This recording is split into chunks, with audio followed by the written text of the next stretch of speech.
রাত দিনে তো আল্লাহরে ডাকি, আজ আমার সন্তানের চলে গেল হঠাৎ করে। আমি বুঝতেও পারলাম না, একটা কথাও বলে যেতে পারলো না। আমার ছেলে স্পটে ডেড বডি পেয়ে গেল। আমার ছেলেগুলি সব আগায় দিয়ে গেছে। এত বন্ধু বান্ধব আসছে দূর দূরান্ত থেকে। আমার ছেলে, আমার বন্ধু তো চলে গেল, আমাকে আর ডাকবেন না।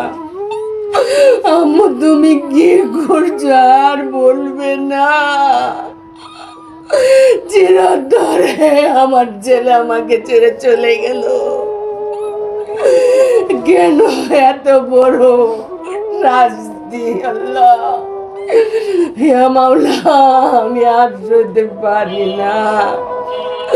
আমার সন্তানের ব্যথা যার সন্তান যায় সেই বুঝে বাবা মায়ের ভিতরে কি যায়। আজ আমার অন্ধকারে ফেলে চলে গেল। এই অকাল মৃত্যু আমি মেনে নিতে পারতেছি না, আর পারছি না। দয়া করে এই আজরাইল অটো রিক্সাগুলিকে একেবারেই সরাই দিয়ে বন্ধ করে দেওয়া হোক। আর না, আজকে এই অটো রিক্সা আমার একে 3বার ক্ষতি করলো।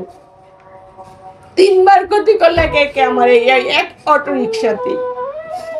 এদের কি সামর্থ্য আছে 40-50 হাজার টাকা আমার জরিমানা দিয়ে আমার গাড়ি ঠিক করে দিবে? আর আমার গাড়ি যায় যাক, সব যাক, আমার সন্তানটা বেঁচে আসতো।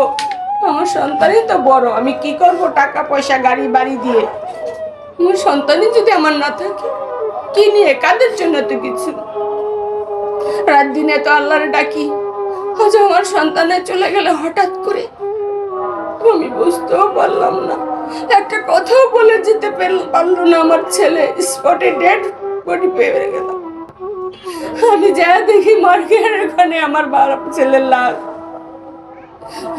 কিভাবে মা বেঁচে থাকে বলেন? এগুলি আর কতদিন চলবে? তাই দয়া করে যেভাবেই হোক, প্রয়োজনে আমরাও ঘরে বসে থাকবো না, আন্দোলনে নামতে বাধ্য হব। এই অটো রিক্সা তুলে দেওয়া হোক। আমি মন থেকে দোয়া করি যে সমস্ত মায়েরা এইভাবে সন্তান হারা হয়েছে আমার মতো, জানি না তাদের ভিতরে কত কষ্ট পাচ্ছে। আপনাদের কাছে এই আমার অনুরোধ, আপনাদের মাধ্যমে আজ বলার সুযোগ পেয়েছি। এই আমার ছেলেগুলি সব আগায় দিয়ে গেছে। এত বন্ধু বান্ধব আসছে দূর দূরান্ত থেকে, কুমিল্লা থেকে চলে আসছে, মুগদার থেকে চলে আসছে, উত্তরা থেকে চলে আসছে। এত বন্ধু বান্ধব কালকে লাইন ছুটছে, লোক জায়গা দিতে পারি না। মানুষ, এলাকাবাসী সমস্ত চোখে পানি আর আফসোস। এত ভালো ছেলে আমার ওদের এলাকায় আর হয় না।